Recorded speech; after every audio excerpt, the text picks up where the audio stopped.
Hello there, man. Welcome to the very first episode of Guapish today. That's right, the last 170 episodes were all just precursors. I think we finally ironed out all the kinks. We're finally ready to get started. And so for the first time ever, I would like to welcome my guest, Tanner. That's right, everyone. I'm very happy to be here for the inaugural episode. Make sure you check out my PayPal account and send me money. And for another guest who, we'll see how often he's here. I don't really know if he's really gonna want to be involved in this all that much. But Jackson! I actually hate all of you fuckers. Why am I here? God damn it. You guys fucking con me into this again, motherfuckers. And finally, we are also being joined by Dylan. Jackson, why did you say that? I thought we were friends. I can't wait to hear how it came out in the recording. I didn't hear any of that. Yeah. I think Dylan's Discord is shit in the bed or something right It now. needs an update. I just decided not to do it. Bummer. It was the update that makes Discord work. Oh well. What's going on today? Well, there's some wacky things going on in the news recently. So last week, boys, or like maybe it was 2 weeks ago at this point, either way, have you guys been hearing what's been going on with Magic the Gathering recently? Surprisingly not, even though I'm pretty sure I'm more versed in it than you guys are. So there's been a bit of a situation brewing here, guys, particularly in their Commander format, you see. So recently, the Commander Rules Committee, the people who take care of like all the balance of the game and such, rolled out a ban list. They hit a couple of very popular and very pricey cards, which have left the card game investors in shambles at this point.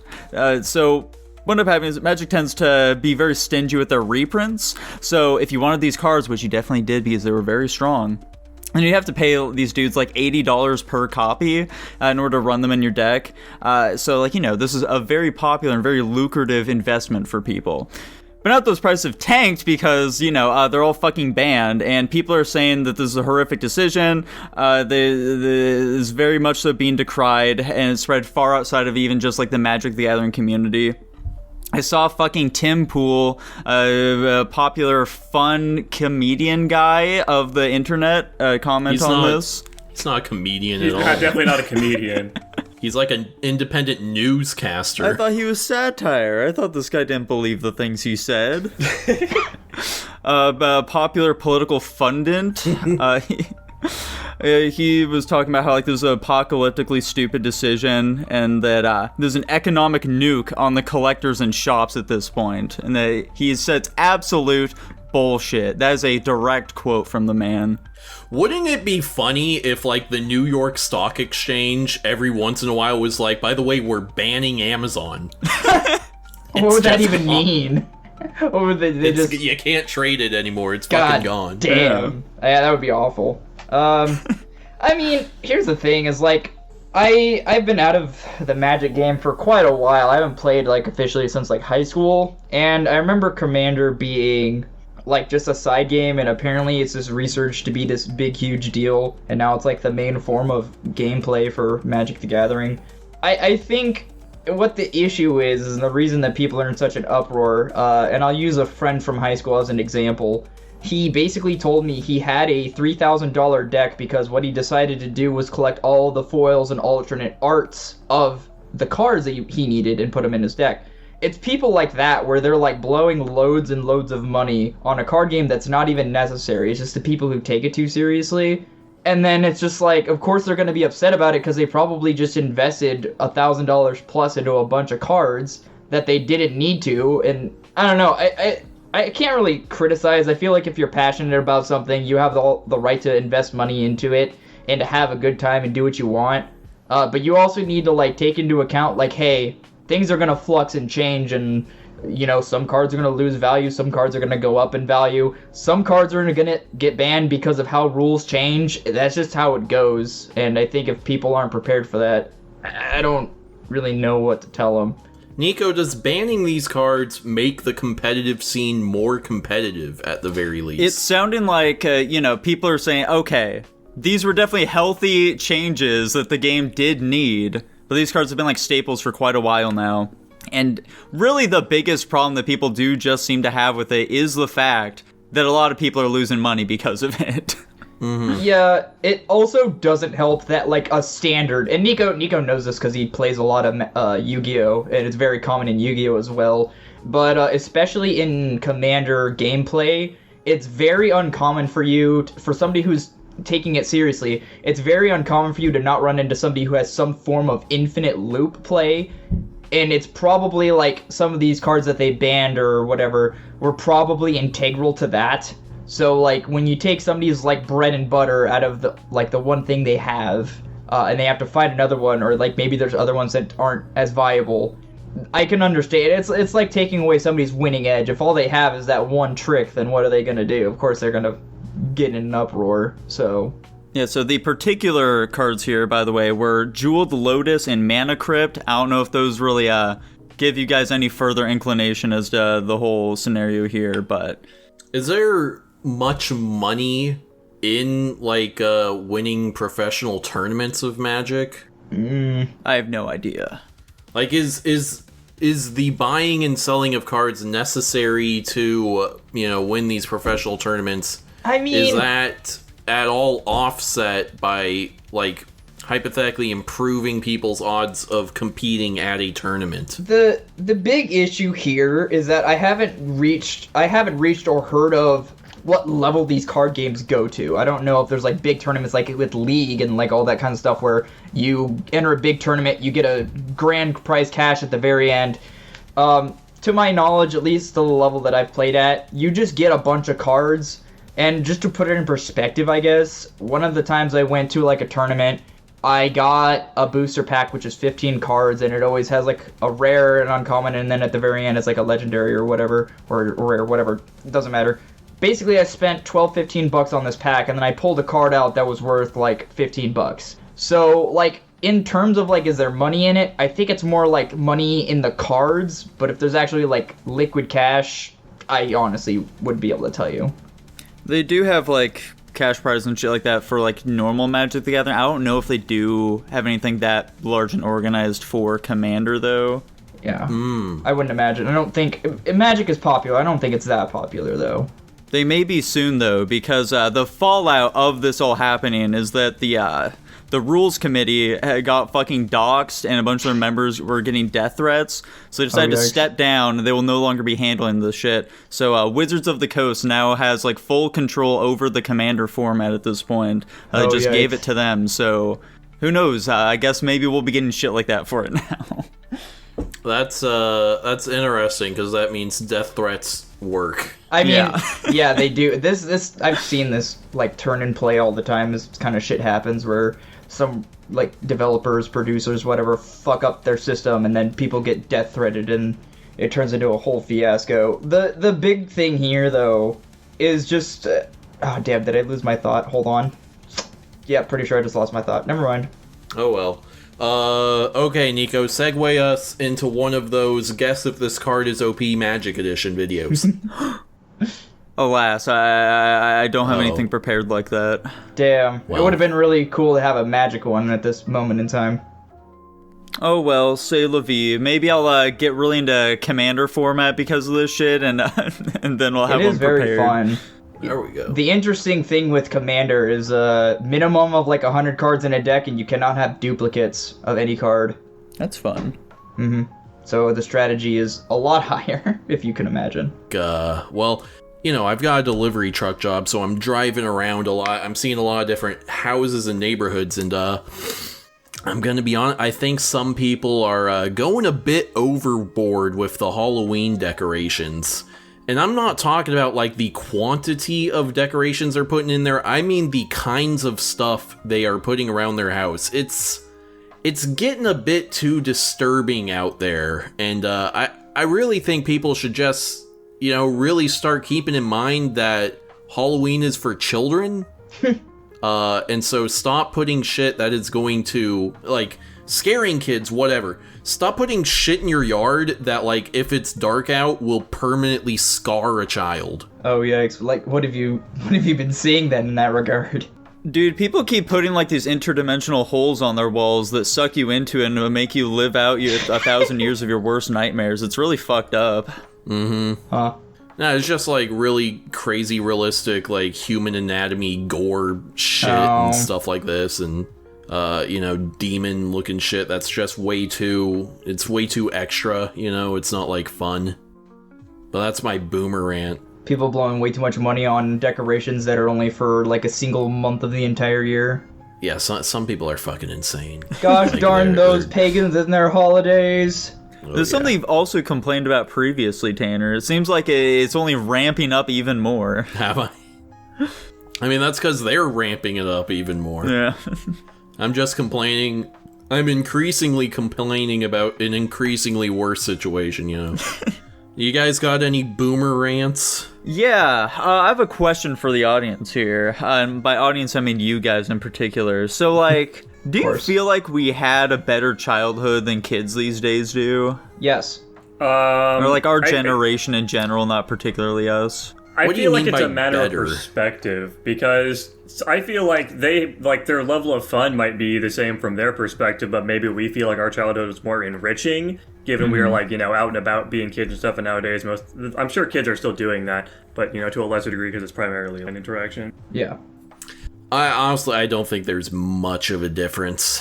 I want to think there's not much of a difference, but I think quality of life, both in the literal and metaphorical sense, was better for our generation, and I mean that in the terms of I'm pretty sure that the general mental and emotional state of children has degraded in overall compared to us. I think there's far more people, and by people I mean kids or like teenagers with like depression or some kind of like psychological disorder or something like that. And it does have to do a lot with like a social interaction. It has a lot to do with like fresh air. I mean, it is general things where like sunlight is legitimately good for you, and not just because you should go outside and play more. It's just like a bunch of small things that we used to do that aren't necessarily being done anymore. And I agree with Jackson. I think there are still plenty of kids that go out. I see kids like skateboarding and walking the park, shooting hoops at the park, all that kinds of stuff. It always warms my heart every once in a while. I'll be like driving, I'll see like parents with their kids at the park. I felt like for a time I saw less and less people at the park, but I just don't think it's not as many people like outside hanging out like as when we were kids, kind of thing.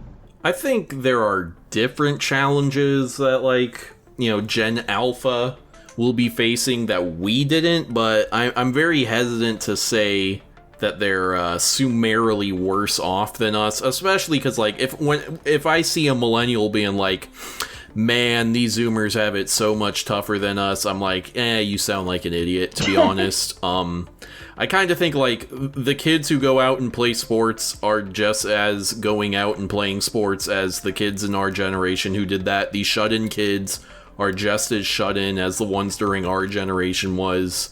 But think about the quality of what those shut-in kids have, Tanner. In our generation, we had full, complete games that we could play just right out the box on our PS2s, on our GameCubes and such. We had Mario Sunshine. We had our fucking Ape Escapes. We had our Devil May Cries. We had our Smash Bros. All this cool shit. What do kids nowadays play? Fucking live service schlock. They play Fortnite. They play Roblox. Fucking get out of here, dude.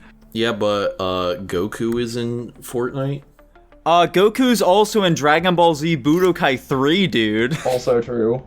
I will say the slight tangent, the level of games that just require internet access period, regardless of whether or not it's an online game, is insane. And I agree with Nico's statement. We just had our out-of-the-box games we just throw into our console and play.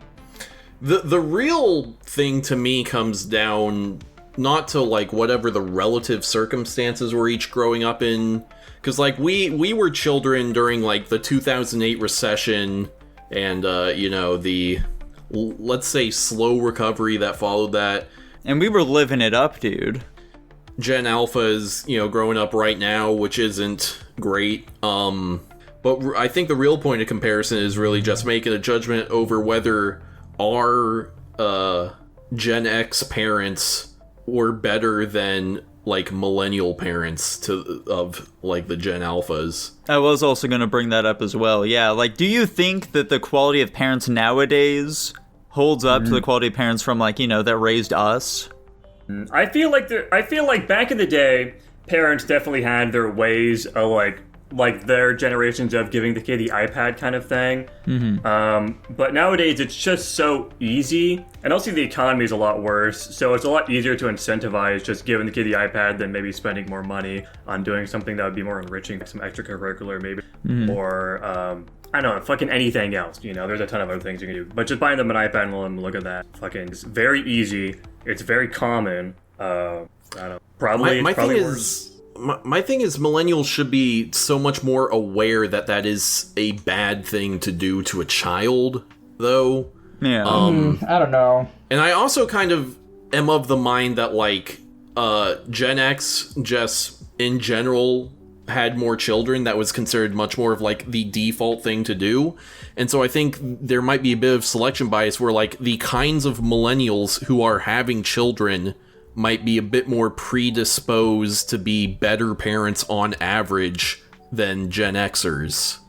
Just because it's in the millennial generation, it is much less of a sense that, oh, you're just supposed to have a child, unlike past generations. Well, you see, the other issue though too is like how, and I hate to put it this way, but how much easier it was to have a kid for Gen X than it is for millennials. Just again, going back to the economy and things, I'm in a really interesting position with my family, at least, because obviously I had my Gen X parents, or at least parent, and, you know, I was raised during that. I had a lot of opportunity for extracurriculars. I played Parks and Rec. I played school sports. I had all this stuff.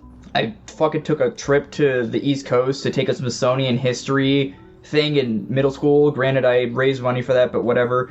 And, you know, now I've got Gen Z and Gen Alpha in my same house in the form of my siblings. And it's just like the amount of opportunities are still the same. Like, my brother still plays sports. My sister plays in band. But it's just like the amount of, like, things we're able to do. And especially considering you got to factor in, like, how many of these families are full families in regards to you have a mom, you have a dad. So you have more financial stability as compared to nobody wants kids these days. And if you do have kids, you're probably only having one or two. But, like, are you able to take care of that kid and put them in all the recreational activities and stuff that they want? And most of the time, people will just put their kids in recreational stuff just so, like, they don't have to pay for babysitters, because putting them in sports and shit is cheaper than paying for a babysitter while they're at work. And you kind of touched on another thing I was going to bring up there, like, and that kind of plays into my maybe millennials will be just a better crop of parents. Like, us four here, we're like a random sample of Zoomer men. The only thing we had in common is we all happened to go to the same high school, and 3 out of 4 of us come from broken homes. So, like, my parents are like kind of like halfway in the process of divorce, but I guess as a child, there was relative. Right. So, like, the question to me then becomes, like, is that going to be much less likely with the Gen Alpha and their millennial parents? Hopefully so, because I'm sure all of us can attest that probably fucked us up in some way over the course of our lives. It is a real slight edge case where you would think, like, because it can go one of two ways. You could say, oh, I had a really good example of parents when I grew up. I'm going to be like my parents when I have a kid. Or you could have the rebellious child where it's like, the parents were trying to be responsible. The kids didn't want them to be responsible. It's like, I'm going to be nothing like my parents when I grow up. And usually that tends to come full circle. Or you had bad parents growing up. And it's like, you either tune your parents, and probably in most cases you're like, I'm going to be nothing like my parents. And you could flip and be like, not like your parents. You could be like, you know, stay with the person you chose to have kids with. You could, you know, be financially stable for the most part, and you could be there to, like, teach your kid and everything. Or you can inadvertently, like I said, come full circle and end up becoming the thing you said you weren't going to become. So it's really just about, it's the whole, like, in a weird way, it's the whole nature versus nurture thing, where not every outcome is guaranteed. Everything's still a coin flip or a dice toss or whatever you want to call it, because not every two people in every situation in every environment are going to react the same way every time. It's not like a mathematical equation where you say, oh, x plus y equals z. That's not how that works, just because human nature does not allow for straight factoring to happen that way. There's always environment cues and cultural differences and environmental differences, social differences, financial, economic differences that will always sway people in certain directions over time, and so the outcome is never 100% certain. So I think it's determinate on who is going to make the good choices and who's going to stick with making those good choices, and hopefully, like I said, in the end, hopefully it all just comes out for the better, but you never know. Mm-hmm. Now, touching on these small, tiny children who we're discussing here today. You want to touch small, tiny children? Yikes, dude. Woof. So, about them. About these children in question. Do you feel as though you've noticed any, worrying views amongst their general populace cropping up here? Yes. No. I can't say I interact with people under my age with any regularity. Yeah, I'm exposed to it quite frequently. I would say I have noticed. What kind of things have you noticed, Dylan?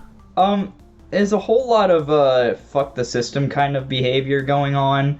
I'm not gonna try to make any concrete statements here, because but go for it. Do it anyway. It's a lot of it's a lot of group mentality kind of thing. There's a lot less, as weird as it is, because our culture was kind of based on this, and we value this so much as an American culture, but there's a lot less individualism in a way. You get a lot of echo going on where, oh, this person said it, that sounds good, I like how that sounds, because I feel like that sounds right, I'm gonna say it, but I'm not gonna have any logic to back it up. And I'm not gonna fault anybody for that. I do that shit all the time. Is that too dissimilar from our generation at all? I'm gonna put this as a general blanket term. Whenever you try to make general statements, obviously it's not applicable to everybody and anybody that is involved in that. I think there are outliers inside every generalization. However, when you just got a bunch of people that are just like the seagulls from Finding Nemo, and they're all just shouting mine, but they're not really sure what they're shouting mine about, it turns into, you got a bunch of people saying a bunch of nonsense, but there's only a select few amount of people who actually know what they're talking about and actually have solid ground to stand on when they're trying to go against people who view the opposite way. And it's also kind of just if you don't like a person, you have to tell a bunch of other people you shouldn't like them either, because you guys share the same. I don't even think this has to do with younger people. We've turned into a culture of, just because you don't agree with somebody, you have to hate that person. Whereas it used to be, you could have a debate or an argument with somebody, which is where this phrase kind of came from, you can agree to disagree, you can walk away from that argument or debate and not have to hate that person's guts. But for some reason, there's just been this weird turn in society where it's oh, we don't agree, because we don't agree, we can't get along. It's like trying to say that disagreement and hatred are the same thing, and it's not true. There's a lot of in my feelings people right now, which is really unfortunate. There's just less logic than feelings. So I don't know if that's what you were looking for. I guess that's something I noticed. Dude, I don't want to agree to disagree. I want to fucking despise somebody who says that Turning Red is their favorite Disney movie. Still have not seen that movie. I didn't get the metaphor until I think one of you guys pointed out or something. I don't know. She's becoming a woman, Dylan. The red is her period. Yeah.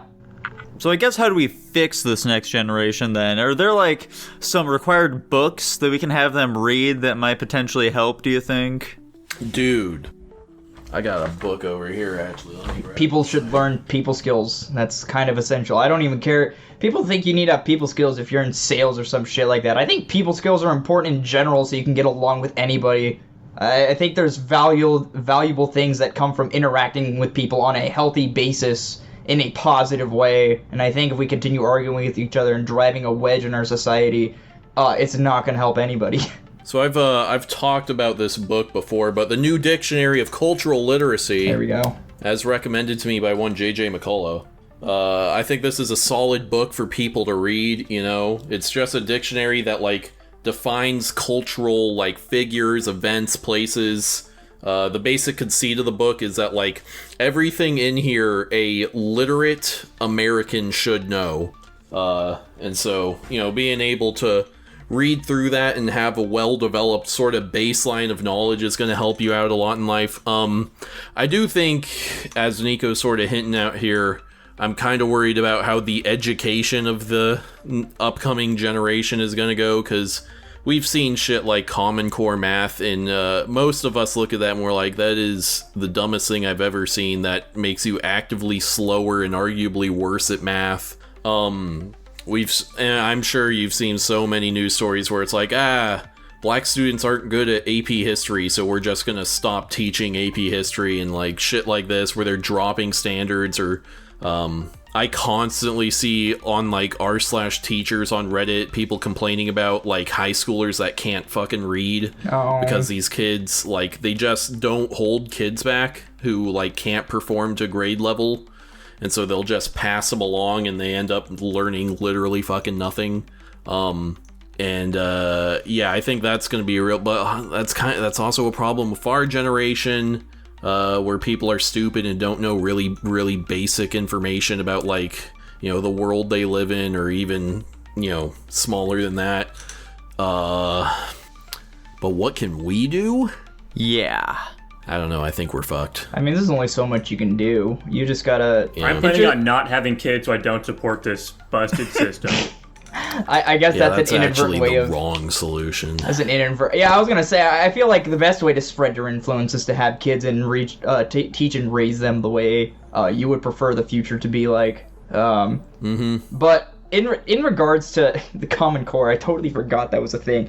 I totally spaced on the fact that that's what our education shifted towards. Did you guys foresee Common Core being this big of a problem, like, moving into the future? Because I know for me, I didn't have to worry about it. I was like on the tail end of not having to do that. They basically guinea pigged the tests on my class, so we didn't actually have to pass. Now that I have that information, I think what I've been telling people is wrong. Did you mean to say piggybacked? Yeah. Okay. I don't know what I said. You said guinea pigged, or I guess... Wait, are you saying that are you trying to say that it's something that came immediately after you, or that it was experimented upon you? It was both, because they said they're gonna test... Oh yeah, so I said guinea pig as in we were the tests. But, because we were told that we didn't need to pass the Common Core test to graduate. However, the years after us would need to pass it to graduate. So now I'm wondering if that was actually true, because now it sounds like they're just straight up not holding people back. I remember me being a high schooler at the time, I didn't even care, because what it meant for me was I didn't have to try as hard. It pissed me off at first, not gonna lie, because I was like one of those, like, I like to think I was the higher performing students. It pissed my mom off because, and like I said, I didn't see this at the time, but she was like, oh, they're just making it I remember a dialogue that happened when they were introducing this to the entire high school. They're like, you will have to intentionally not try in class to fail. And to all of us, they were like, oh, that sounds great. And now I guess, you know, hindsight... yeah, the natural consequences of your actions. Yeah, so I'll go back to before I went on to that ramble. Did you guys foresee Common Core fucking up the generation as bad as it has as in regards to education? I don't think I particularly thought about it, but, like, if you laid it out to me and asked me what, like, the consequence of that is going to be, I'm like, that sounds like it's going to make people worse at math, which it did. And that's the problem with a lot of, like, government decisions, especially in education, is no one considers second-order consequences. They just go, this is the result we want to have, so we'll do that, and then they don't think about anything else that, like, any other impact that could totally foreseeably could have. Like, they're just accidentally turning thousands of people across this country into Nostradamuses because they refuse to make predictions about their own ideas. Yeah, all those street education videos I saw for a time, I sat there and was like, there's no way. I figured, I didn't think they were the same age as me, but I was like, there's no way based on the education system we have that these people do not know this information. And given the light of this recent conversation, looking back on all those videos, I am starting to see it now. Yeah. I mean, that's part of, like, they just don't hold people back who, like, haven't learned the material, you know? It's like they pass participation trophies off to high school in a way at this point. Exactly. Really, like, when it comes to a high school education, what everyone should think about when it comes to a high school education is this. We all had a special education group in high school. Some of these kids were incapable of speech and, like, couldn't wipe themselves. High school is designed so that those kids can obtain a high school degree. That's the bar for graduating high school. So, like, a high school degree is not an actual measurement of anything other than your, like, ability to be at a place at a time. And what's so wrong with that, Tanner? Are you saying those kids shouldn't get degrees? I think they need to earn What's it. the point of giving them a degree? They're still going to be dependent on others for their entire lives. What, do you think they should be left out? Well, I'm just asking, what is the point? What's the point of even having them at school to begin with, huh? Huh? What's the point of even having them at school to begin with, man? I kind of agree. What is the point of having them at school to begin with? You just want to ostracize them from society? No, hold on. You tell me, what are they learning? Are they absorbing information? I'm sure they're absorbing something. Nico, let me reiterate here and just say, like I said in my story, these kids just have to attempt to fill out their assignments and turn them in, and as long as they don't turn in a blank piece of paper, they pass the class. That's how bad it is. They might as well not be there, because if they're tuning out and not listening, and like, what is this? I can only assume that the amount of people going to college these days is lower, and it's just like, to put it in another metaphor, that's like playing for a basketball team, never going to the practice and expecting the coach to put you on the court every single time. That's not how that works. You gotta practice and earn it. You don't just walk into... Wait, what are you talking about right now? I'm talking about, like, you know, if people want, like, an education or a degree, they have to earn it. You can't just... Okay. I may have gone a little off base with the metaphor there. What does that have to do with the number of people going to college? Oh, I was just saying I'm sure it's lower, but I can't say for sure. I can only imagine that with less people applying themselves to actually earning higher education, like the kids who didn't even try in high school, they're definitely not prepared in any degree to go to college, because I can only assume that college is not running on the same educational system. No, college is easier than it's ever been. Well, shit, never mind then. Like, you know, I went to college and I literally did not study. Yeah, that was like 2 of my classes. I graduated with, like, the same GPA as I had in high school. But also, like, what kind of classes were you taking? You know, I was taking philosophy, anthropology. I was taking a lot of humanities courses. Sociology, stuff like that. That may have a role to play there. How do you figure? Those are still science classes. It's not like I was taking fucking interpretive dance. Yeah, I think those are generally the types of classes you need to study for, though. My social sciences were definitely the easier ones. Like history and sociology are non-studying classes? I mean, what is sociology, Tanner? Sociology is like the study of populations. Mm-hmm. Yeah, and you're part of a population. Why do you need to study that? What the fuck are you talking? Shut the fuck up. I will say, when I was... What do you study? How to use Photoshop? Yikes. Dumbass. When I was attending ye old community college, I did in fact have a history class where the teacher just printed off our notes and read them to us, and then the tests and shit were very easy, so there was no studying involved there. And then my sociology class was, the guy was super chill, and he's like, yeah, as long as you're in my class, you can use your books, you could use, you know, the internet on the test, you can take the test home with you, the final, the midterm, but I will include questions on the test that if you weren't in class, you just won't get. So, what was I wearing this Tuesday? I actually think that was one of the questions. I think that was legitimately one of the questions. What color was my tie? I'll admit, part of the problem could be that, like, you know, I was in college, I was in the 4-year, the last year of college for me was during COVID, and so, like, all of my classes were online, and admittedly, I'm a very good online learner, so that could absolutely be part of the problem, with me saying college was too easy, but, like, I don't know, would me having to go into a class really have been that much more difficult, other than, like, the time-consuming nature of it? I doubt it. I do think it's highly dependent on what exactly you're studying for in college. Like, this Jackson guy over here, he was big into that computer science and such, and he had to study real hard, and that shit was majorly stressful for him. My fucking college career definitely required a lot of computer science. I was on that fucking grind. Granted, I was pretty lackadaisical with my studying, and kind of like Tanner, I did in fact get around my high school GPA with not a crazy amount of effort more. Would you, personally, I'd say college was easier than high school. Because in terms of, actually learning material, it was about the same effort. And so the only real difference was that college took less time because classes are shorter and you have less of them. Personally, I would say college is a massive step up into over high school for me taking computer science. It's not even comparable. I was gonna say, I do believe this is a peer-to-peer basis. Obviously, Jackson learning computer science. I'm not downplaying what you studied, Tanner, but I do believe computer science is a whole step up, and does in fact require that next level of education compared to most other jobs. I think it depends on your brain. If you're computer science brained, then I think you're gonna find it about as difficult as someone who's studying something that their brain works well with. Fair enough, dude. To each their own, as the common phrase goes. Are you calling me autistic? No, you're crazy. I would never. Well, you're not a femboy, and you have to be one of those two if you're in computer science. True, I only wear crew socks. I don't wear long socks when I'm programming. Is there anything you guys would change about your college years if you could go back and redo it?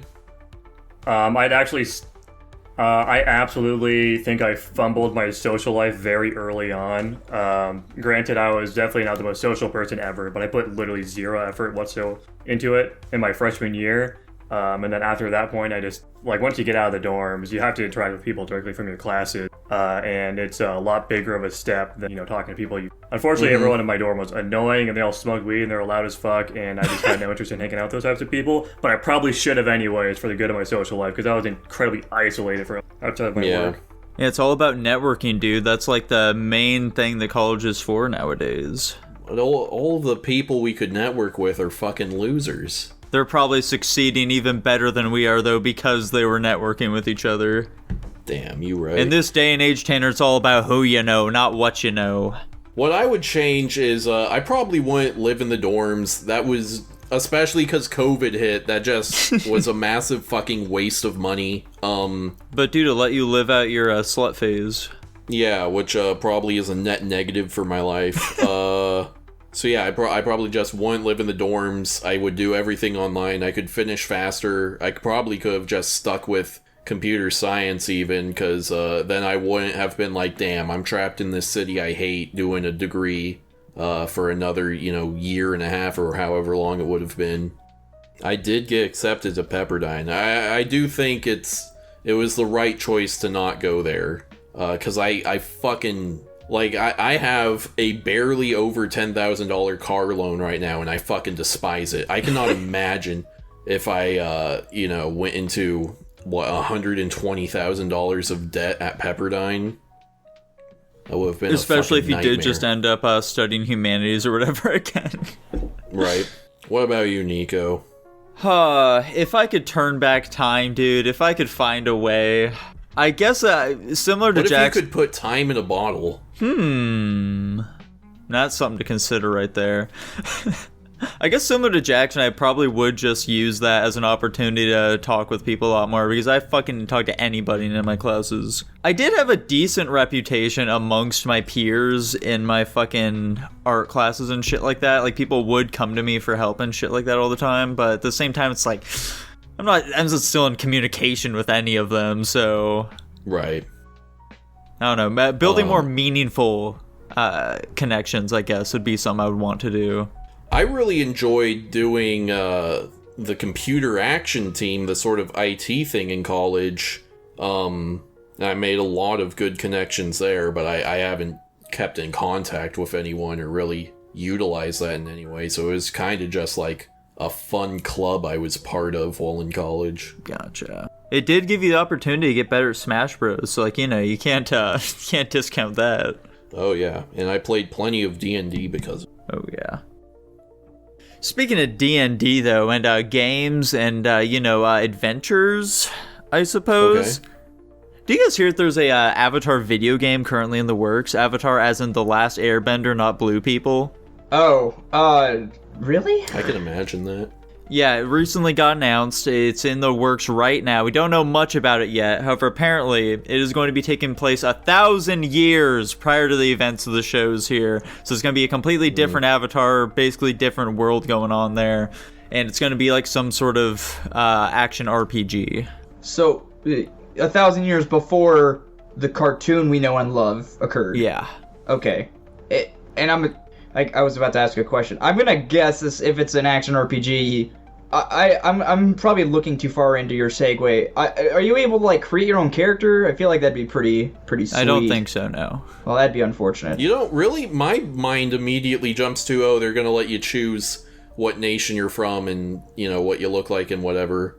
I guess potentially. I personally don't imagine that being the route they go for. Like, I don't know. I feel like it would make more sense. That'd be a crazy scope. Setting it so far before means that, I mean, obviously some nerds will be like, this is the exact Avatar it should be, but it means that, like, your average person is gonna be like, okay, I guess I don't know which one in the cycle this will be. Mm-hmm. Yeah, now my brain's doing that thing, goddammit. I'm thinking of, like... Who's developing it? So, it's sounding like the developers are fucking... I don't remember the name off the top of my head, but they developed that newer fucking Space Marine game. Oh, that Warhammer one. Yeah. Interesting. Yeah.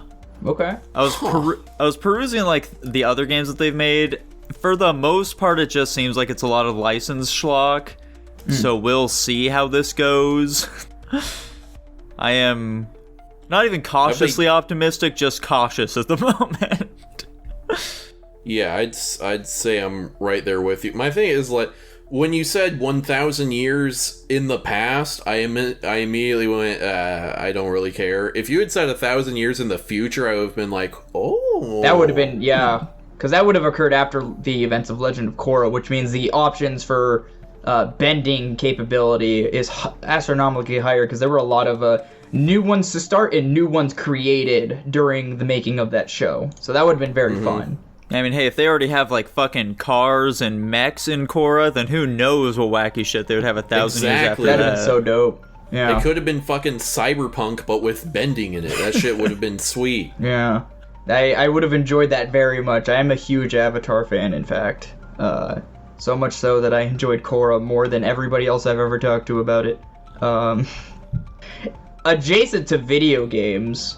I don't imagine this being a super long one. I meant to do a little bit of research on it beforehand. I'm hoping you guys have some substance to this. You guys hear about the game Palworld? Yeah. Yeah, what about it? It's getting sued by Nintendo. So the game came out about January, I believe, of this year. And everybody was super, like, cautious about it because they were looking at it like, oh, damn, this is a lot like Pokemon, you just got guns. And so everybody was, like, keeping their eyes on Nintendo, seeing if they were going to do anything. And so, like, nothing for, like, 8 months. And then somewhere out of nowhere, Nintendo / Pokemon Company decides to hit Palworld with a, what was it? It was like a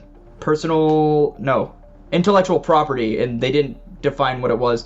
I guess it was the capture mechanic is what they hit them for. Putting creatures in balls, like, is a trademark patent was thing it trademark, that is held though? by Nintendo. It's a patent, whatever. But they say they own the concept of capturing creatures in balls. I guess I'm under that conflict. I know that around the time that I heard about it, a lot of the people were like, well, this is really strange, like, why did they wait so long? And some people argued the case of, well, it's because they were probably trying to, put their case together, all that kinds of stuff. So Palworld actually did pretty well. I heard that its numbers are fluctuating in, like, somewhere in the 20,000s. It did very well. Like People fucking loved that shit. So, and I guess, like I said, I wish I'd done more research, but the most recent thing I heard and read, I guess Palworld is just accepting the lawsuit and is just going with it, because they're not gonna try to fight Nintendo and Pokemon Company in court. But I mean, it's for the best. From what I saw, apparently Nintendo has never lost a lawsuit in Japan, so, like, I don't think their chances are gonna be particularly good there. The crazy thing, I've never seen this. Is Palworld in there by a Japanese company? Yes. Is it? Oh. Oh. Yeah. Yeah, they're so fucked. there's a lot of people who thought that maybe Nintendo Pokemon Company were just being petty because Palworld was doing so well, and the reactions to some of their more recent Pokemon games have been shy of good. But I mean, it was a little suspicious. They have that one that I don't know if Nico's gonna put this up. They had that one that looks a lot like fucking Decidueye, which I've never seen before. They have the Eevee clone. They have the Lucario clone. So it was a tad... Oh yeah, I forgot about the Mewtwo clone. So I don't know. Everybody thought it was a little suspicious that they waited so long and all that kinds of stuff. Everybody just thought Pokemon Company was being petty about the whole thing. But I mean, hey, I hope Palworld does well. I played a little bit of it for myself. I was pretty alright at it. I'm pretty good at, salvage and build craft games for the most part. I haven't played any time recently, but I wish them the best. I don't know if you guys have any opinions I played or it thoughts once. on that. It felt like I was playing fucking Pokemon Arc Survival Evolved, and I don't particularly like Arc, and I quit very quickly. Yeah, exactly. It Fair seemed enough. like some shitty survival game with a Pokemon coat of paint, so fuck them. I hope they die.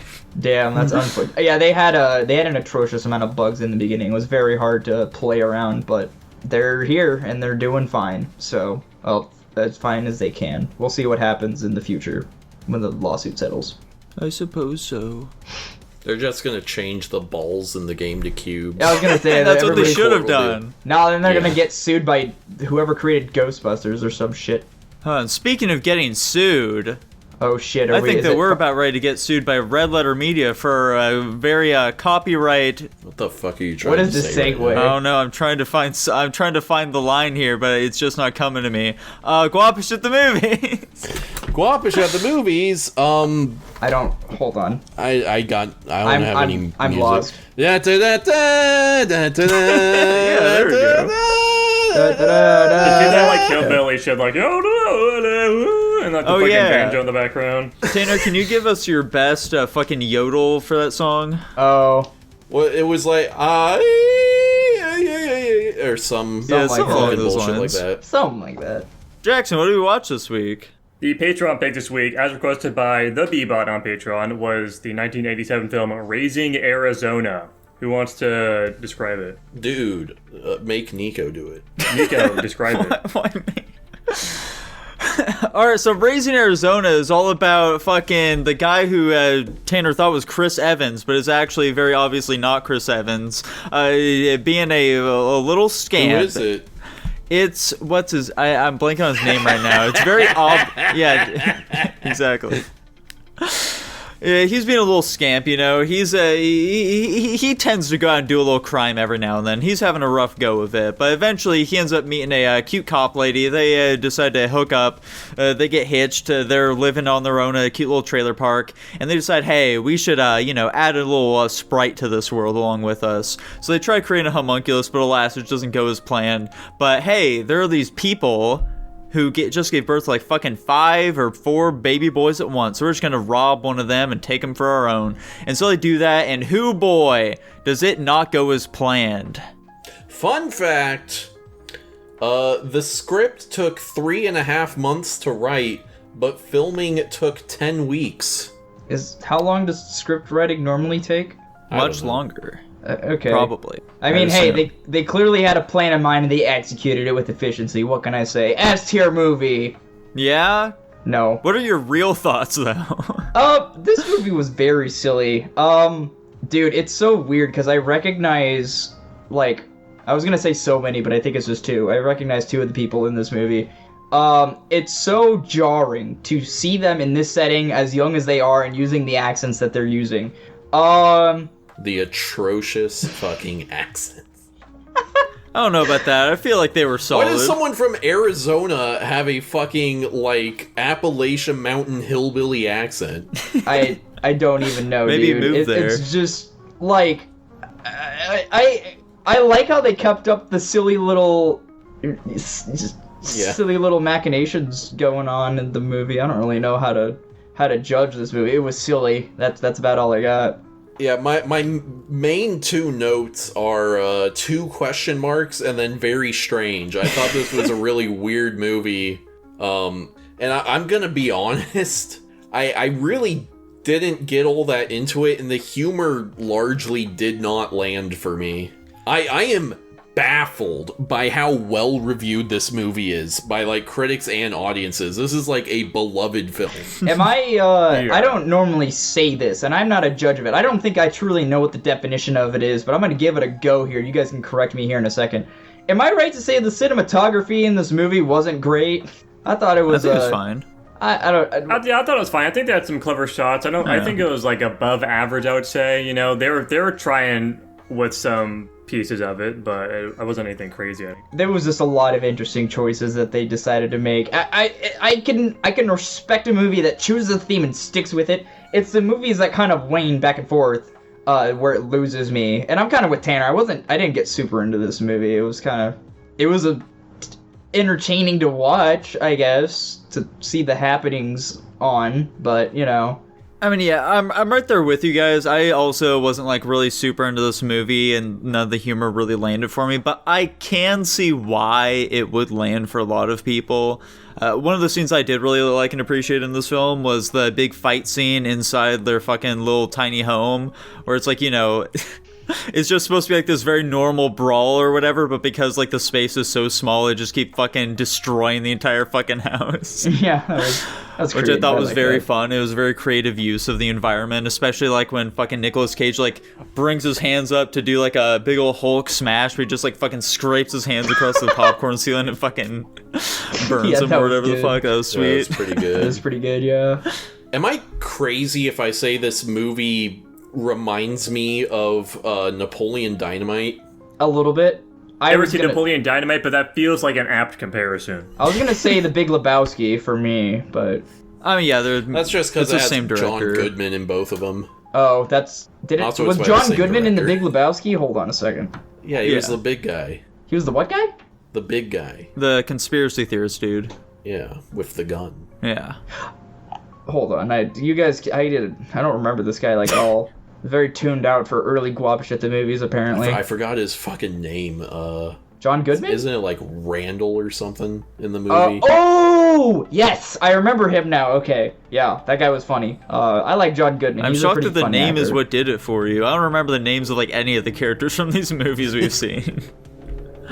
Obviously, this movie has a kind of similar style to The Big Lebowski, where it's just kind of like some random bullshit going on. This one felt really, really weird. I could see liking this movie a lot if you were much more into the comedy style. I definitely think that some things were funny and well done, like, you know, that fight scene was one of them. I like the interaction where the guy's boss came over and his kids were just going fucking ballistic. I thought that was silly. But I don't really understand what the point of this movie was supposed to be, what I'm really supposed to, like, gather from it. And a lot of the scenes were just really long, and I just didn't find them funny. Like, the most egregious one, I'm sure you guys already know where I'm going with this, is the one where he just randomly robs the store when they're gonna go get fucking diapers for a kid. And it just takes forever. It just keeps going. He's just getting chased down by everybody. It's just ridiculous. I literally said, like, what the fuck is going on while we were watching it.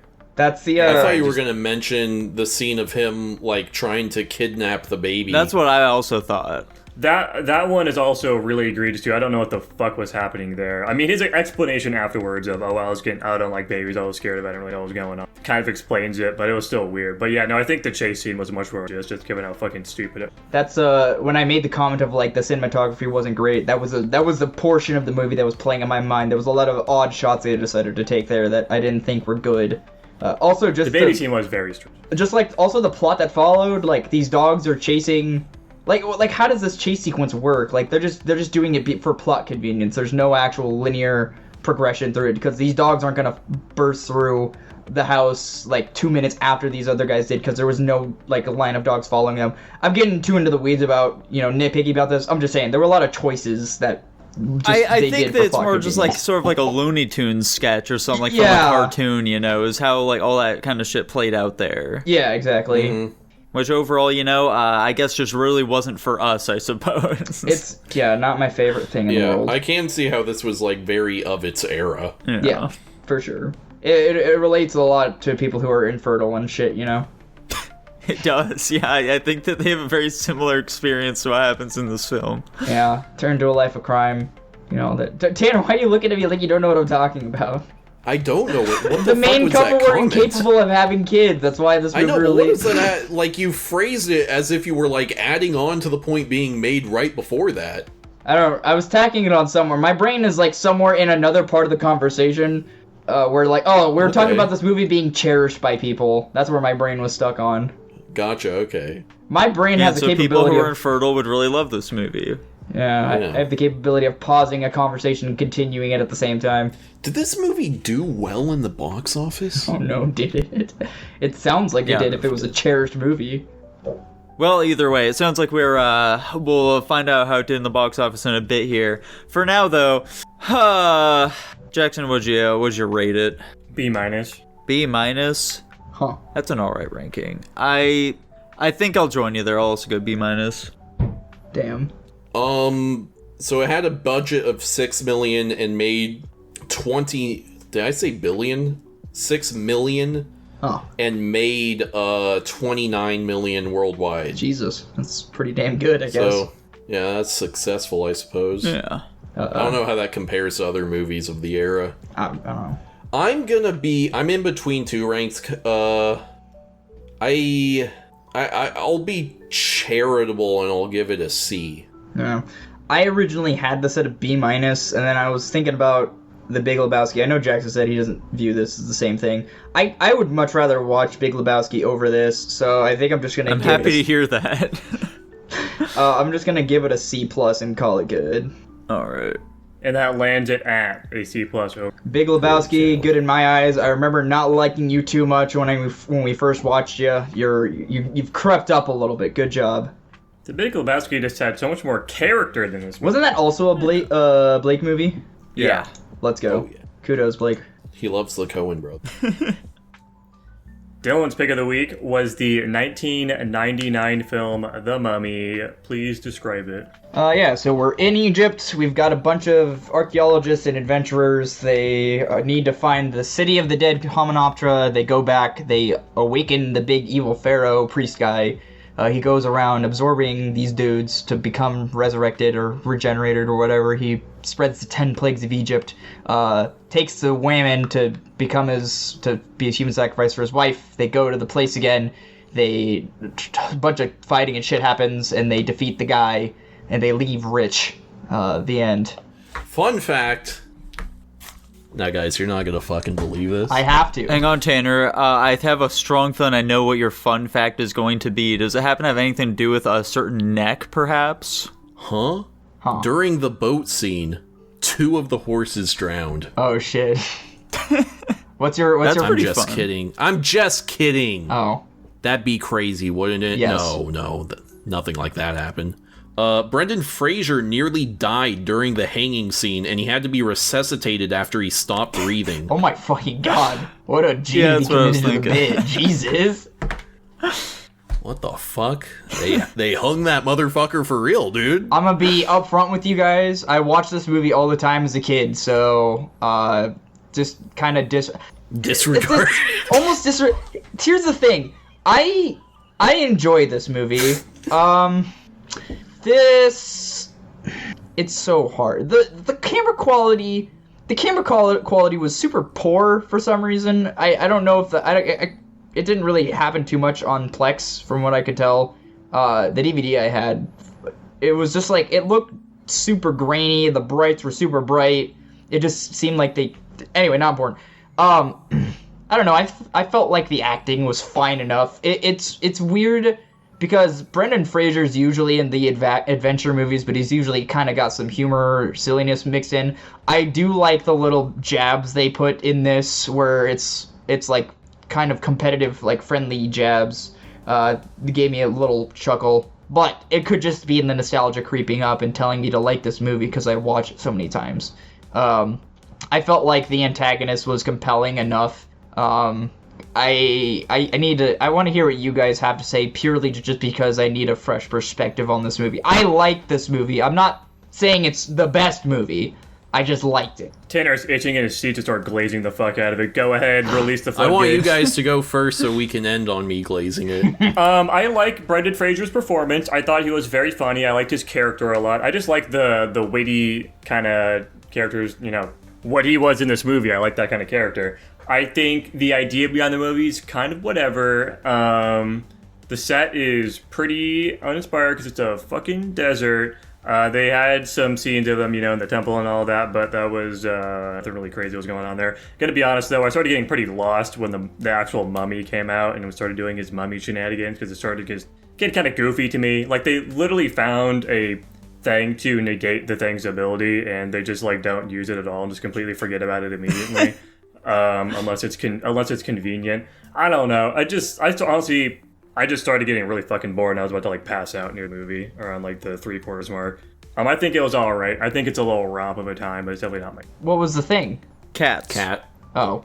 Yeah, he runs away deathly scared of cats, which could have saved many lives if they had utilized this. What can I say, Jackson? You know how holding cats works. You know that's not gonna happen. He's got you there, dude. They had duct tape back then. Also, why would they put a curse on a guy who they really hate that if he's ever fucking unleashed, he just like ends the world?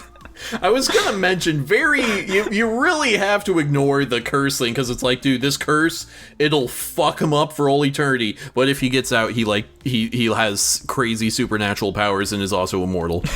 I feel like we didn't really need the exposition thing at the start, too. I don't know if they, like, added that much. I feel like there probably could have been a more, like, diegetic way of introducing it within the plot itself, like maybe in the library scene or something, when she could have been like reading a book over the things, and it could have explained something maybe in a more natural manner than just having like a 7-minute long scene at the start that explains the back. Yeah, I kind of mentioned that because we get to that scene of the whole British garrison fighting the Bedouin fighters, and I was like, man, they should have just made this like the cold open so that we can, jump straight into some action and then they explain, the background at some other point.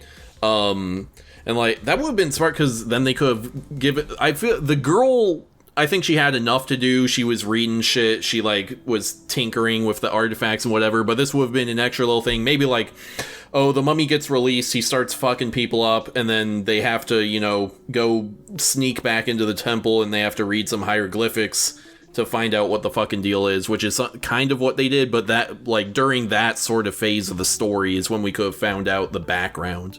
Another thing with the way the curse works, so, like, the 4 American guys, they, like, open up that thing, and then that makes it so that in order to be fully regenerated, he has to kill those 4.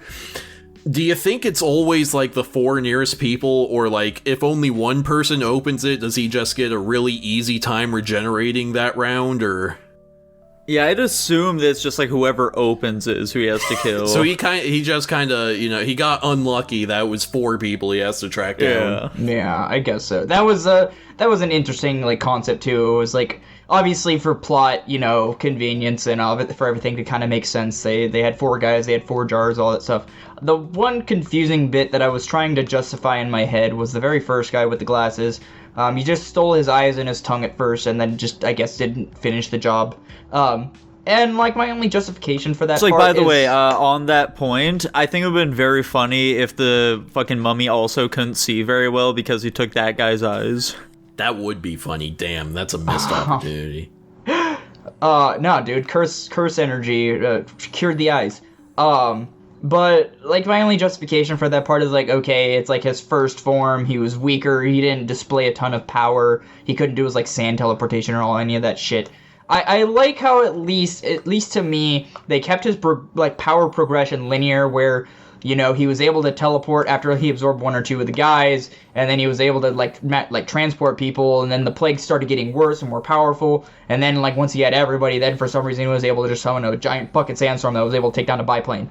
I think I got away from what I was originally trying to say, but, not really, but just not absorbing the first guy right away was, an interesting choice, but like I said, it could have just been, a power progression kind of thing. See, what I imagine happened was the script writer was like, oh, what if he, he's mummifying the guys he has to take, and so he takes his eyeballs and tongue, and then he makes that his thing, and then he got to the part of the script where he's and then he rips this guy's skin off and he wears it, and the director went, well, hold on, we're going for PG-13 here, let's chill the fuck out.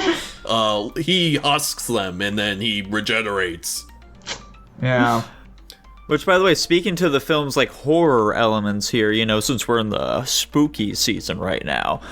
Growing up as a kid, I had seen this film, and by seeing this film, I mean I had seen a particular scene of this film at Dylan's house at one point, which gave me nightmares as a small, tiny child, which is a scene where the scarab, like, fucking crawls in under a dude's skin and shit like that, which was terrifying to me. That was a horrid concept, and seeing it now, the effect doesn't look that bad, and the CGI in general for this film really doesn't look terrible. I feel like it's aged fairly well. Like, we obviously have substantially better CGI nowadays, but like definitely for its time, there are films that have aged significantly worse. Yeah, for 1999, this does not look bad at all. Yeah. Like, there are some, like, parts here and there, like, when the dude's, like, being drugged down into the water or whatever the fuck, like, you know, they don't look terrific at all, but generally speaking, like, the big, like, sand face and, like, all this other shit going on, it doesn't look that bad at all.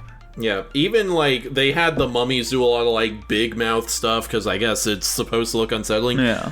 It looks goofy, but I don't think it looks technically bad. Yeah. I think the worst stuff was, like, the water or the woman's spirit, both of the times we saw that, because they tried making it, like, part water, part mist effect, and they could not pull that off yet, I don't think. Yeah, I mean, it's a lot of... I like... The costumes in this were very good for the most part. I think the really interesting part when it came to, like, gore and stuff, obviously I'm not expecting, like, accurate, like, when people are getting shot. I don't expect to see where they get shot. But, like, specifically when they gored people, like when the dude's arm got chopped off at the end, or when he got stabbed at the end when he was finally mortal, or, like, when the bug went into the guy's hand and then he had to dig it out of his, like, fucking chest area or something or whatever. It was just kind of looked over, which, you know, I guess nothing wrong with that. I'm kind of the mind, it's like, if you're gonna do something like that, just commit to the bit, figure out a way. So it's just like, it's like in action movies where you're filming a fight, and then Nico's alluded to this for certain action movies, where they go in for a hit, and then they change camera angles at the point of impact, so you can't tell whether or not it really made contact, but because they changed camera angles, it gave the illusion that they made contact. It's kind of like that, where, you know, commit to the bit, or whatever you want to call it. Other than that, like I said, I like this movie. It's very, very fun. Now, we have already talked about, like, some of the negatives I did have with this film, but another big one for me is just, like, the general pacing of it. Initially, I felt like it did a decent job, but especially, like, after the mummy gets free is where it does just kind of start to lose me. Particularly, like, a big part is where, like, they get out of the temple and, like, all right, let's get out of here, and then they just are in a fucking hotel suddenly. It's like, I feel like we maybe need something in between here. Yeah, I remember that particular portion. I was driving home at this point.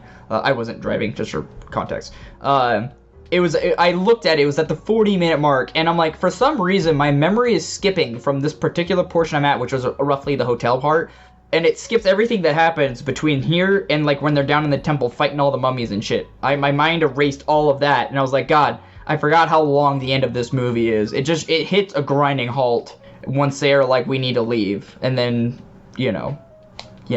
Okay, Tanner, commence your glazing. Dude, I love this movie. This is just a fantastic adventure flick. Such a fun romp. It does everything you want an action movie or an adventure movie to do. It has action, it has laughs, it has a little supernatural foe who's kind of scary.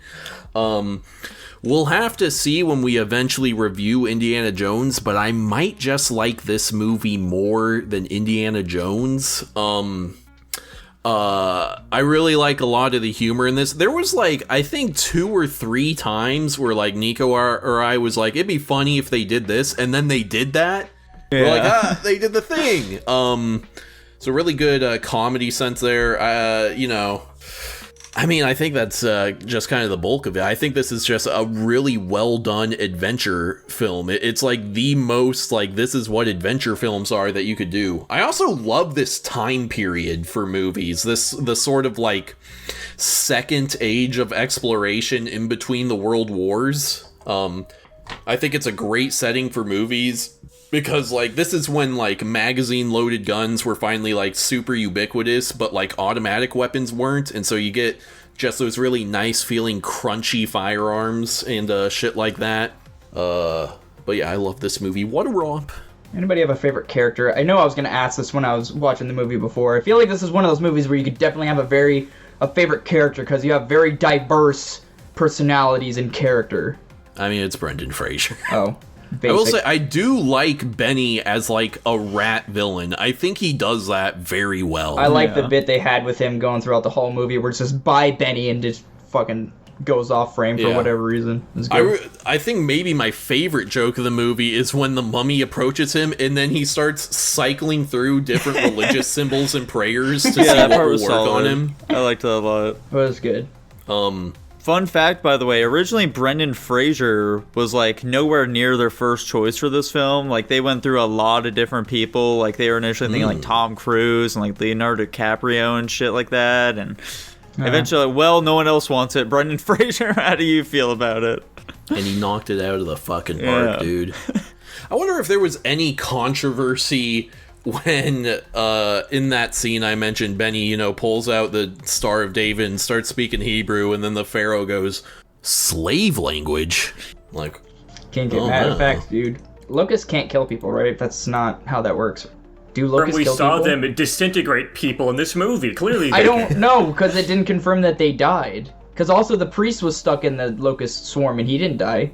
I'm sure a locust would bite you if it's hungry, and if you had enough locusts biting you, they could maybe kill you. I was about to say, I'm pretty sure also the curses that they had in this, aren't those just like biblical happenings that happened when they were trying to free just the plagues of Egypt. That's what I thought. Okay, I wanted to make sure sorry. my biblical history was correct in thinking that. Jackson, Nico, At some point in the movie, Brendan Fraser gets like a telegram from home. He's like, "My firstborn is dead." Yeah, I liked the screaming bit of this movie where everybody was just screaming at each other. That was funny. Oh, also another thing about like the time period. Also, like it lets you have a wide, like you can have a bunch of different male characters that are fitting different roles, and they can realistically be sort of like combat savvy because you can just go, yeah, they all served in the war, Like the archaeologist guy, he still knows how to use a gun. You're, the warden, the rat guy, like all these people. It's like, yeah, they can use guns. They they're not completely inept, but they can still fulfill these different story roles. Yeah, I thought it was a decent little flick. Dylan, what did you rate it? This childhood classic of yours, this hood classic. Is this the blackest film we've ever seen? Why do we gotta stop making that bit, dude? Egyptians are black, I think. What do I want to give it? Oh my gosh. Holy shit. I'm reconsidering now.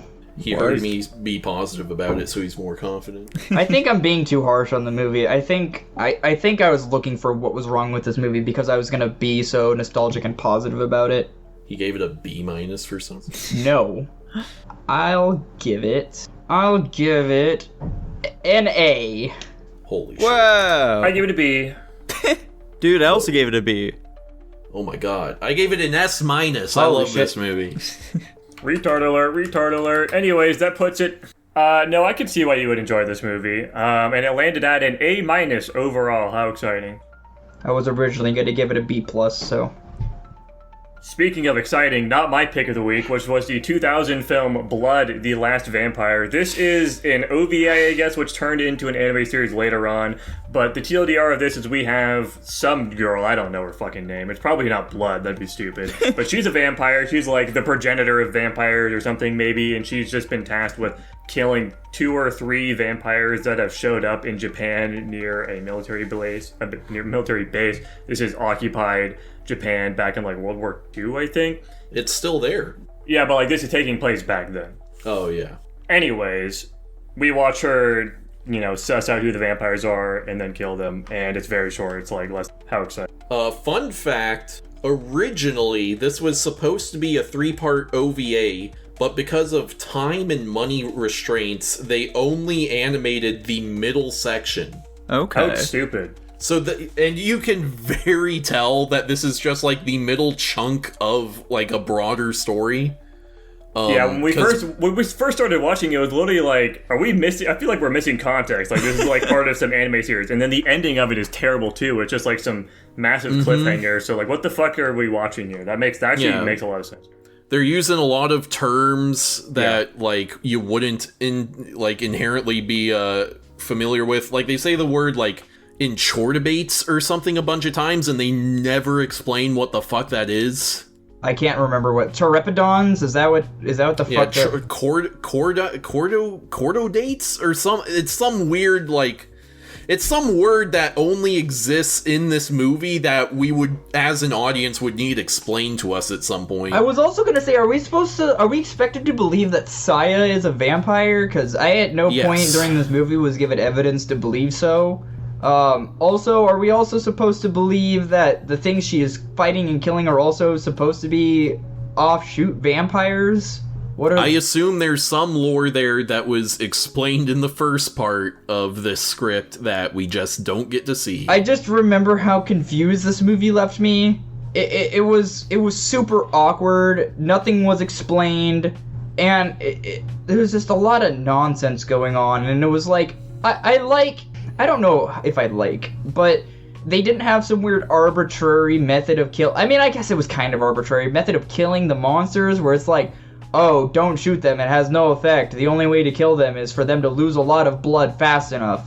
Which, fine. I think making the That's way how you kill fucking anything. Yeah, but it's like, I think getting lost in the weeds of, like, making the way of killing, like, I guess I'll use Demon Slayer, since it's probably the closest thing here, since she had a fucking samurai sword, I guess. Is like, in Demon Slayer, you have to have a specific sword and cut their head off. That's how you kill them. That's fine. I don't know how I feel about the way in which they decided to handle the monsters in this, and I also just feel like the threat that the monsters have, besides like killing people off screen and then leaving the bodies for us to find, I don't know, I didn't feel invested in this, mainly because of the fact that Tanner explained there was a lot that felt like it was left out in the beginning. They left the ending on a cliffhanger. The middle part was kind of just whatever. I remember watching it and I was like, I don't know. I think the biggest problem for me, that kind of makes these other problems we pointed out even worse, like it eliminates there being any sort of redeeming quality, is the vampires are just lame. They're not particularly fast. They're just kind of strong. They're not like, you know, crazy supernatural strong. They don't seem to have any interesting powers except for, like, you know, the one grows wings at the end, which was kind of neat, but like that's at the very end and for all of 2 minutes. I mean, they can like shapeshift into fucking humans, I suppose. It's just but, you know, pretty boring. We're used to vampires looking like humans is the thing, you know. Like, if the vampires had some interesting powers and therefore the action scenes were cooler, I could forgive some of the plot issues, but like, we don't even trade off a sensical plot for like really bombastic action or anything. One thing with this movie too, is the animation is very strange. It's kind of in that weird middle ground where they wanted to be really detailed with their character designs, but they just didn't have the budget to make that work in motion. Like, if you're looking at a still of character, I think they look fine for the most part. But once they start moving around, especially like the American guys, which have like really detailed faces, it just looks terrible because they just cannot have it like work smoothly at all. Some of the action scenes look fine, but like just like the talking scenes look really fucking awkward and bad for the part. Yeah, speaking of the talking, like, you know, I'm the biggest dub defender out here, but yeah, the English voice cast for this was not super great. Dog shit. I thought so I messaged you guys, obviously you saw that. I was very also conflicted and confused. It's not the fact that they were alternating between English and Japanese. That wasn't the problem. It was also the fact that, yes, the English dub, I guess, I checked the playback settings. The playback settings were in Japanese. I was like, shouldn't this whole movie be in Japanese? But whatever. But then, like, they alternated between speaking English and like, even amongst the characters, like, the nurse and Saya alternated between speaking Japanese and English for seemingly no reason. And so there was this because they're Americans in Japan, I suppose. I guess, but like, it's also that underlying context that we never got, so it didn't make any sense. And I guess the actual context is she looks like a Japanese chick, but she knows English because she works for the Americans, and they assumed that she was going to be speaking Japanese, looks Japanese, but she speaks English, so they start speaking. I mean, I guess, but it's also, yeah. I don't think it's that big of an issue, but the English definitely does sound absolutely atrocious. awful. I mean, not all the Japanese voice actors were great necessarily either. This was like the most Americanized like Japanese anime movie I think we've watched. I think there was more English in this movie than there was Japanese. And thank God for that. Is this the most American film we've seen yet? No, we literally watched The Patriot. Understandable, forgot about that. Okay. I mean, I guess I can't even preface with this anymore. I think one of the biggest things here we could say, again, I made a comparable like movie comparison before that only I saw. I'm gonna throw this one out there as well to see if there are any takers. This was like, did I think this was better or worse than Wicked City? Does anybody like... That is also something that I'm thinking about too. That's the biggest comparison I'm drawing here. Even though, like, you know, the films are quite different, but, you know, violent anime movies from, like, around the same era, they'll draw comparisons. Yeah, and I feel like Wicked City was probably better. The problem is that Wicked City is also much longer, so I guess I would prefer to watch this since I don't really want to watch either one. True. Tanner gave me a bewildered look. What was that about, Tanner? I'm gonna be honest, my gut reaction was like, dude, what are you talking about? How would you ever, like, not, like, even get confused over which of these are better? And then I thought about it a bit more. I'm like, oh, okay, I can... Maybe you're right, because, like, Wicked City has a plot that they do explain. It's self-contained. The action scenes are better. It does have a lot of weird stuff. Like, it has a rape scene that I'm not particularly enthused about. Yeah, but... I mean, I feel like the offenses... Quite a few rape scenes. I feel like True. the offenses that Wicked City has are different than the offenses that this movie has for completely different reasons. I think there was much more meat on the bones in Wicked City, whereas compared to this, there were just a lot of confusing like points for many reasons. And now I need to see how I ranked these two it was relative to each other. The rankings were pretty disparaging between me and you and then them. I'm curious to see what Jackson's gonna rate this, because I don't know. It sounds like you didn't like this as much as Wicked City, but I could stand to be corrected, I suppose. My rankings line up relative to how I feel about them. I was definitely pretty negative. I think this was actually kind of entertaining in the end, which is a crazy thing to say. I was actually kind of engaged with it. I think the idea behind what they're doing is interesting. Obviously, the Achilles heel to this entire movie is just the fact that we're lacking an absurd amount of context. But I did have some intrigue about what was going on. I think vampires are cool as a concept. I was curious about why she did what she did, feeding the vampire. I'm curious what her place feels more than the story. It actually kind of made me inspired to watch the anime a bit, just for some more context. I do like this art style too. Like I did mention in motion, it looks really bad.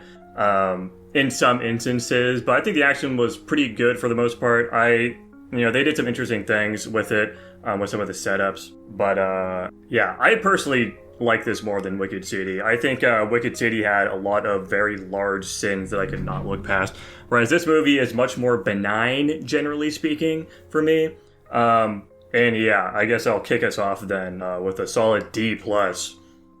Whew. Well, I liked it less than Wicked City, so I'm giving it a D-. I liked it less than Wicked City as well. I gave this one a C-. Yeah, I also like this less than Wicked City. I gave it a C-. Well, I didn't give it a C-, but I'm giving it a C-. That's fucking crazy. And it lands at a D+ overall. Yeah, I was gonna drop it in at D+, but I looked at those movies, I'm like, I'd much rather watch this. I was originally gonna give this a C+, so not too far off. I was considering giving it a C-, but then after our discussion, I was definitely like, yeah, there isn't a ton dragging it up to like put into the average. I feel like it'd be really mean to all my other C-tier movies to give basically not a movie a C-tier. These discussions do help a lot. I know I was being very transparent this time around where, I gave you guys my rankings after the fact, but I did... This week was rough. I think I needed the discussions for sure to, like, really get my thoughts ironed out on these movies. This was a strange week. It was very weird. Speaking of strange weeks... Stranger Things? Just kidding. Yeah, I'm going to be picking the first 2 seasons of Stranger Things for my pick. No. Let's fucking go! I already watched them. Yeah, so I'm going to be picking a film that came out just this year, guys. A brand new horror film, hot off the presses. We are going to be checking out Late Night with the Devil. Ah, okay. I forgot about that one. And for my Halloween, my first Halloween movie and my first theme movie, make sure you're paying attention. Is the theme horror? No. I'm going to be picking the 2018 Overlord. Interesting. Isn't that the one about, like, the skeleton guy who gets isekai'd or something? No. Okay. I mean, there is an anime called Overlord, yes, but that is not this movie. I just wanted to make sure. But go into it believing it's that. That'd be funny. I'm gonna watch the that movie would be like, this fun. isn't animated, this is live action. True. Where's my fucking boy Ain's old gown? Yeah. Where's he at? Where's fucking motherfucking- Shaltier Blood falling, dude? Where's that hot babe? There better be a cameo of just Nazarick in the background for no context at all. Wait a minute. Once you see what this movie is about, you will understand just how truly insane it would be for that to be the case. Anyways, we're on to our Patreon pick of this month, and by this month I mean this week. We pick 4 each month generally, and of course that one is the 1993 film What's Eating Gilbert Grape, as requested by Steve Harvey's Ghost. Thank you for the Patreon request. There we go. I'm looking forward to this one. I actually had this on my list prior to him requesting it. All I know about is that they parody it in fucking American Dad, but they make all the characters squirrels, so... I know nothing about it. I assume it's just like some drama. I believe I've seen this one, Okay. but I can't remember anything about it. This is our second oldest movie in the queue. Yeah. Second oldest. Tragic. Isn't this the one where in the end they say that we aren't just little girls anymore, we're little women? No, I believe that's Little Women. Nico okay. over here getting pissed that I said, is I see dead people, the Sixth Sense, yet he's trying to spoil the end of this movie. Fuck you, Nico! I was literally making a joke, Dylan. Fuck you! That was obviously not the same movie. I don't know, dude. How am I supposed to know that? Whatever. But now you spoiled Little Women for us. Oh, is that what that... God damn it! You motherfucker, Tanner! Did he zone out me saying the same sentence? He's fucking on one right now. Jesus Yeah, Christ. he's going crazy. As punishment, Dylan, tell the people about the Patreon. Fuck, this is gonna be so difficult. I hate you guys. Alright, guys, listen up. For just $1 a month, you can subscribe to our Patreon. And with that subscription to our Patreon, that we definitely get, you get access to Pre-Guap, which is the show before the show. You don't want to miss it. You get early access to the episodes as soon as they go up. You don't gotta wait 1 week, maybe. You get access to our Discord where you can suggest topics and movies, just like, what's his name did, whatever his name in here is, Steve Harvey's Hunter. Goes. Hunter. And on top of that, you get 500 slime coins to use on the slime bot that Jackson made, and you get your name read out at the end of every episode, just like GH, Slayed by J, Blake, Netagant, Dumb Gay Retard, Top Ramen Man, Joshua Bean, Crazy Taxi, yeah, Tutbot, Lucas Ledette, Hunter, and Jacob Edwards. Thank you all so much for subscribing to our Patreon. Yeah, thank you very much for watching, and in this crazy month and day and age, stay spooky. Bye-bye. Bye. Bye.